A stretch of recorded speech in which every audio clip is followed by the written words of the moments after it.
idioma, con presiones de palabras, emoticones o afines. Les dejo en presencia del Dr. Solano, quien estará a cargo de la presentación del tema. El Dr. Solano es médico especialista en medicina interna. Labora en el Servicio de Infectología en el San Juan de Dios, docente del Departamento Clínico en Medicina Interna en la Escuela de Medicina de la Universidad de Costa Rica.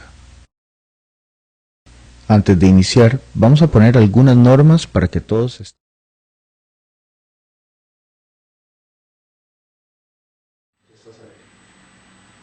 Buenas noches.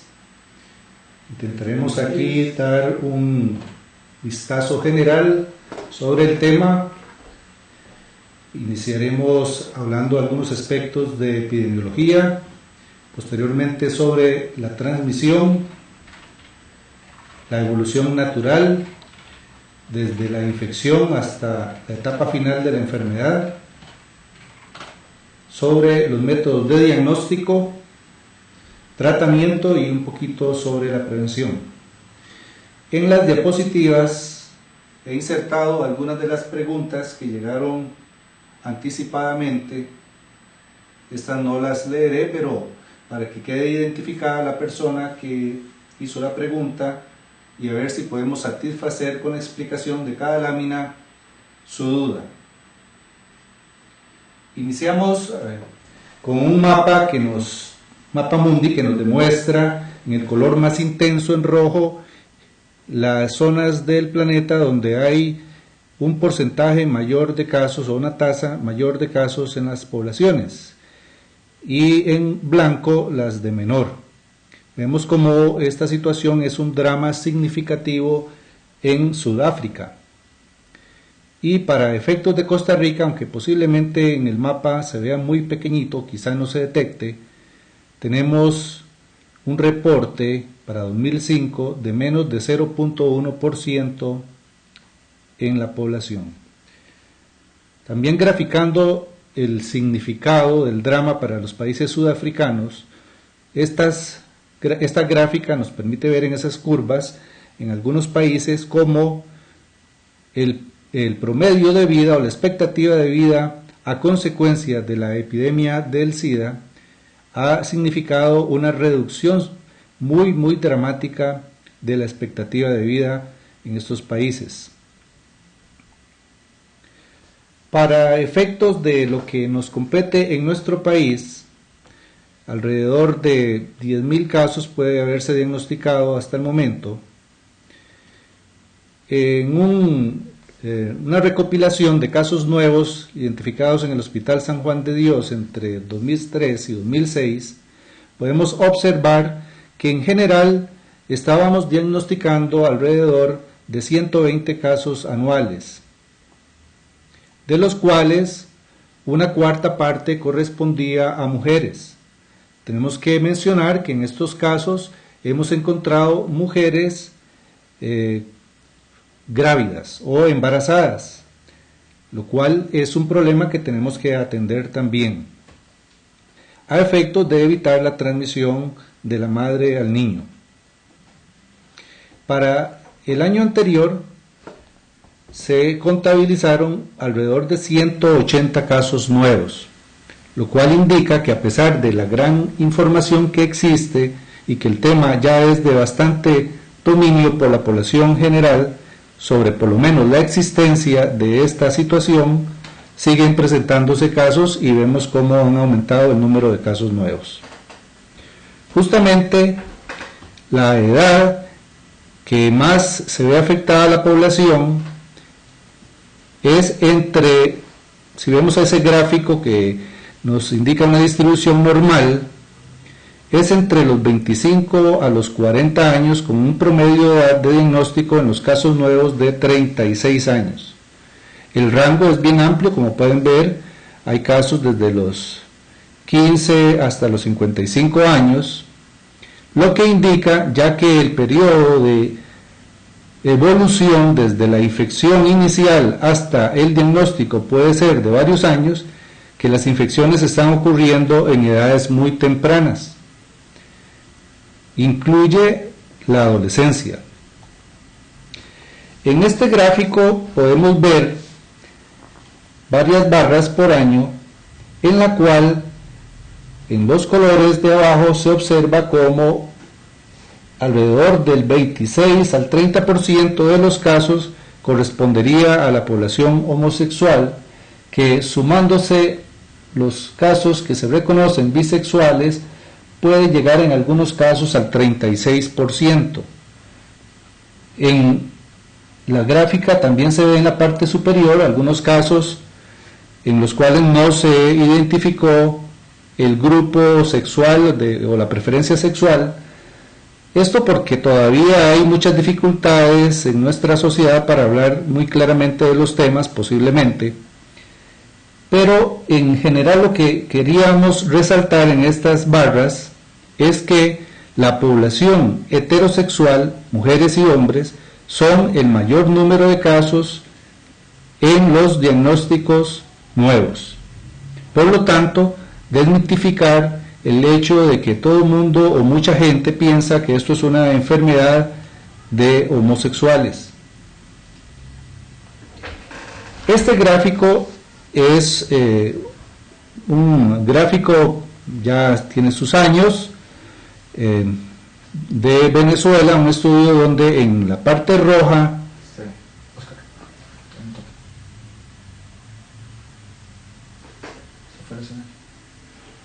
¿y hace cuánto?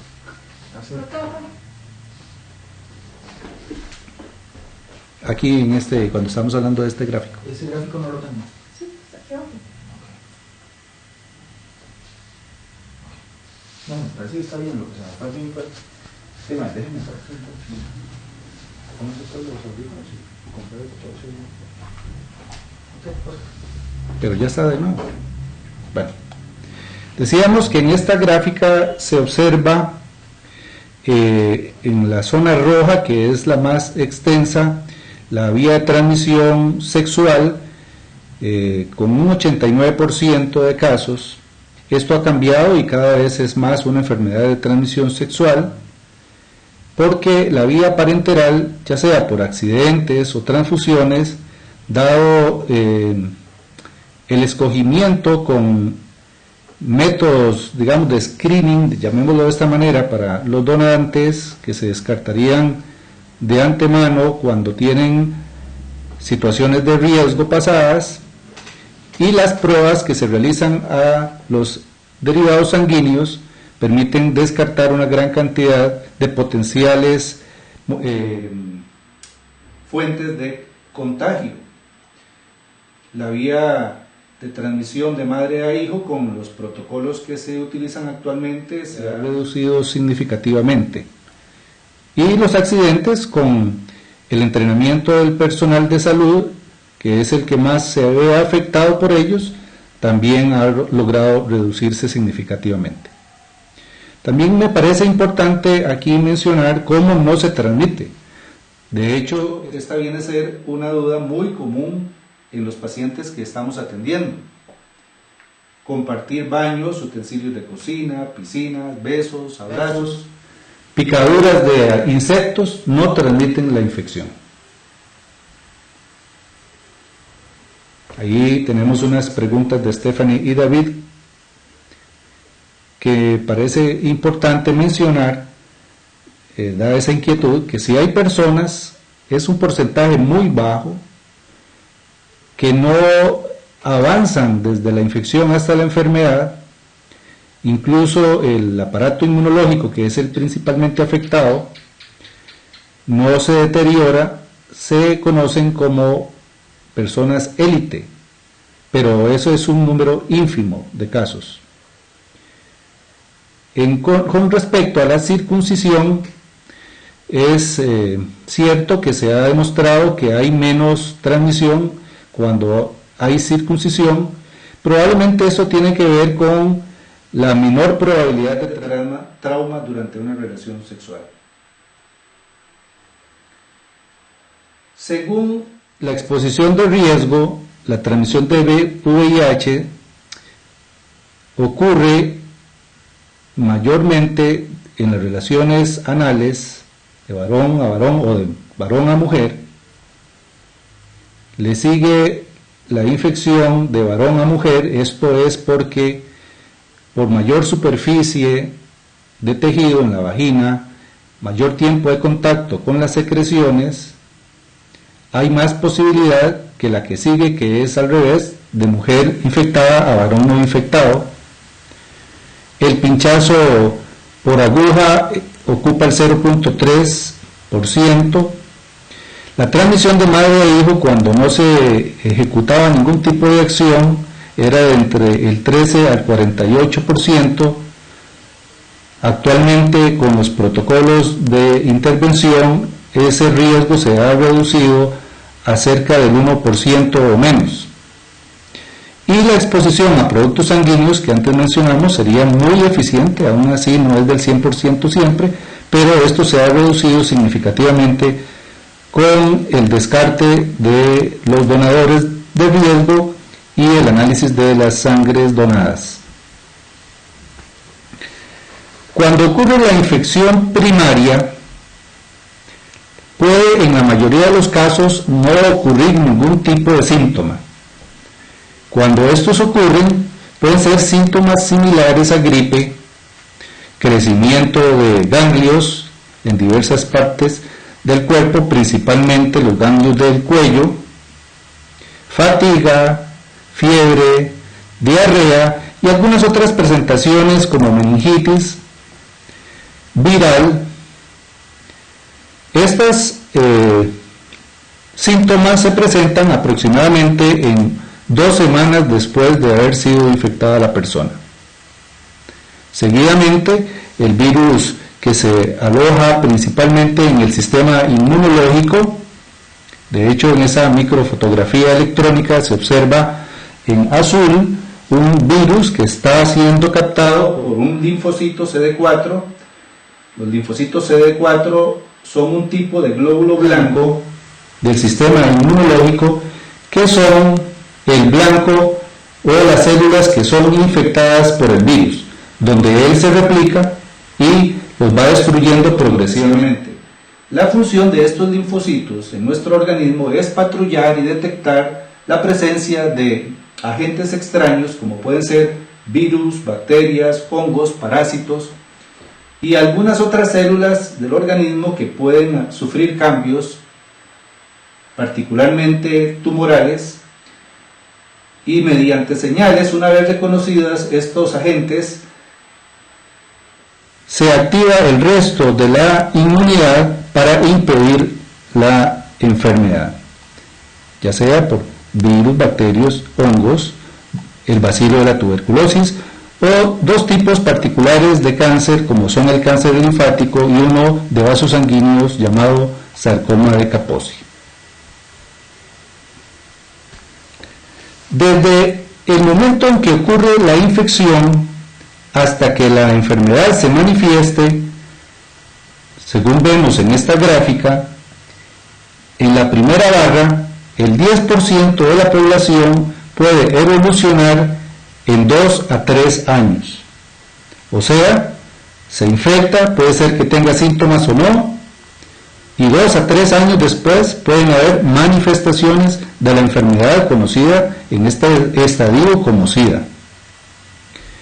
El mayor número de casos, 80% de ellos, tardan entre 8 a 10 años desde que se infectaron hasta manifestar síntomas clínicos. Y un porcentaje de un 10% tardan más de 10 años. Estos se llaman progresores lentos y en estos también están los casos que mencionábamos inicialmente de personas élite que no progresan. Aquí se van a contestar algunas preguntas porque hay personas que preguntaron sobre si era lo mismo tener la infección, ser cero positivo o tener SIDA. En realidad estos son términos que significan diferentes según la etapa o el estadio en que se encuentre la infección. En las etapas iniciales, después de que ocurre el contagio, mientras se desarrollan o el organismo logra producir suficiente cantidad de anticuerpos, estos no son medidos por las pruebas. Esta medición ocurre hasta 3 semanas a 3 meses después de la infección primaria, y este periodo donde no hay pruebas positivas se conoce como periodo de ventana. En realidad, esto es con la prueba que ven al final, que se llama la prueba de ELISA, que detecta anticuerpos contra el virus.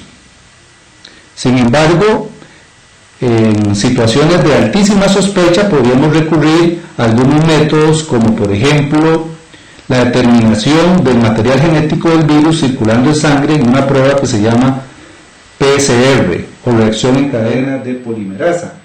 Sin embargo, la prueba estándar siempre es la prueba de ELISA.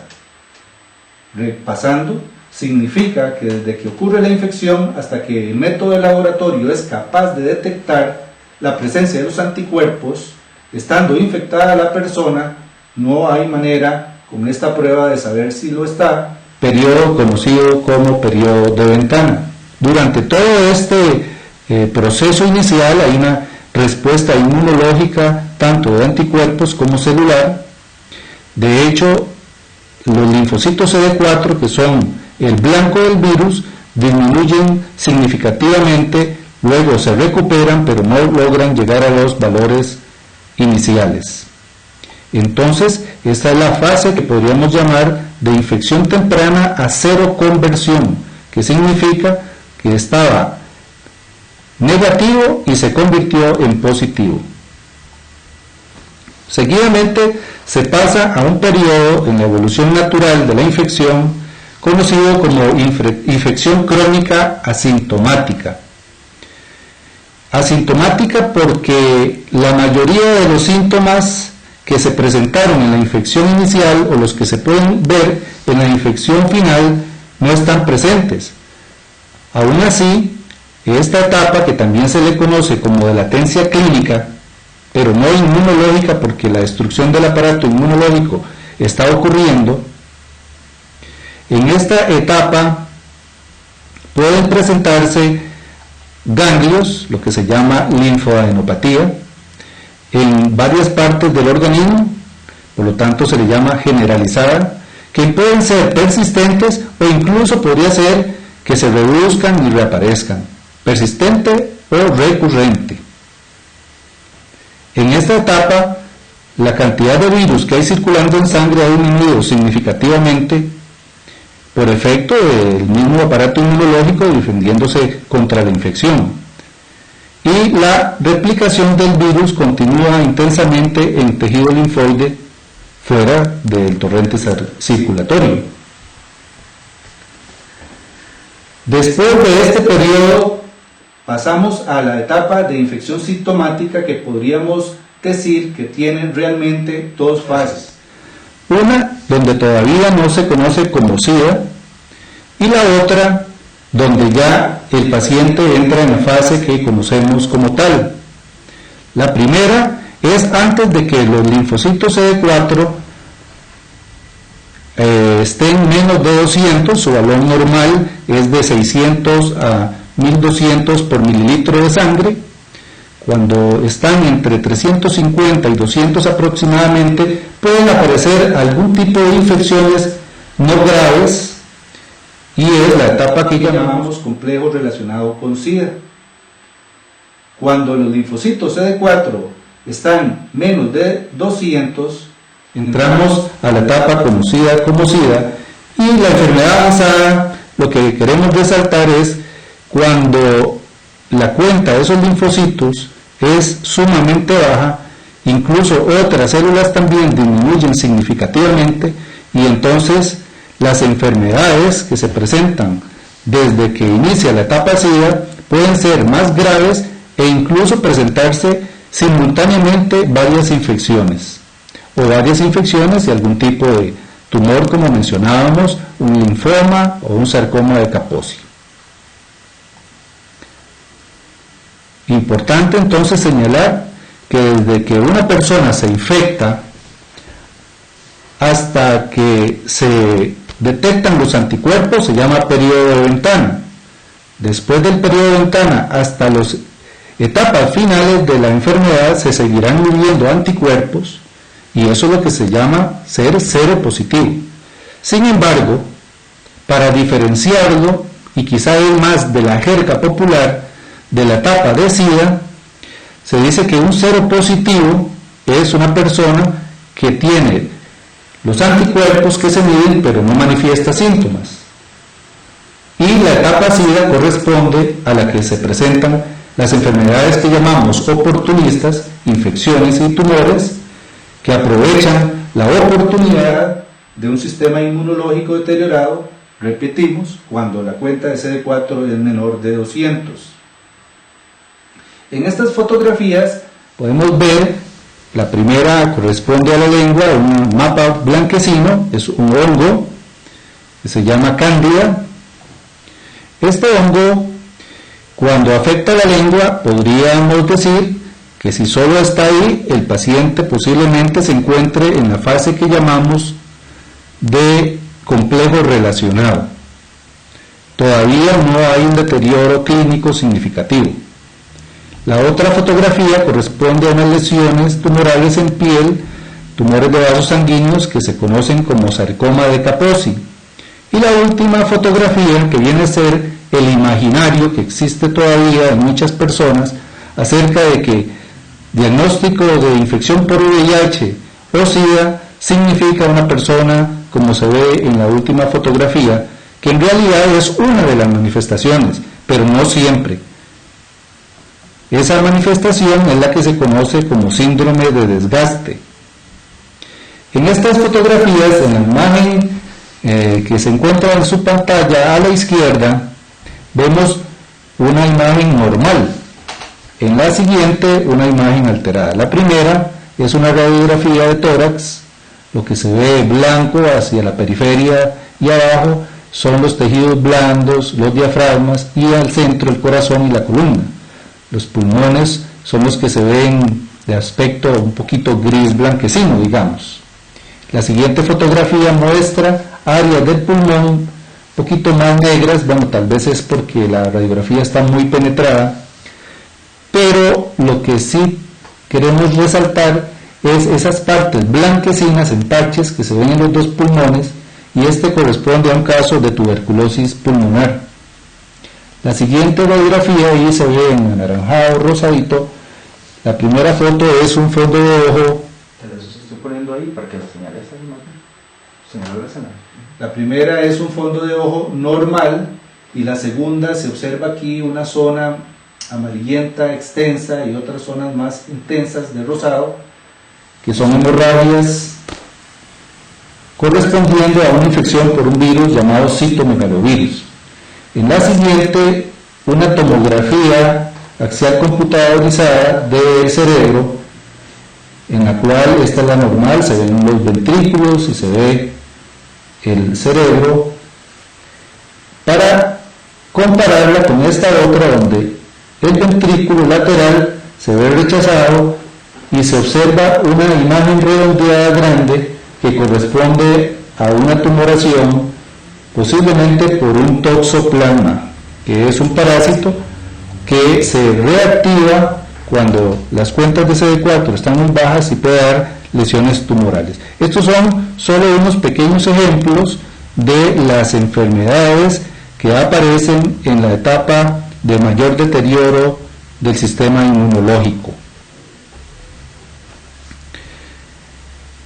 Alrededor de 1996 en el mundo se habían descubierto algunos medicamentos antirretrovirales que tenían alguna acción por un tiempo corto, que implicaba una disminución en la cantidad del virus circulante en sangre y una mejoría transitoria de las cuentas de CD4, pero que posteriormente esto volvía a ser como la evolución natural, nuevamente alta cantidad de virus circulando en sangre y disminución de las cuentas de los linfocitos CD4.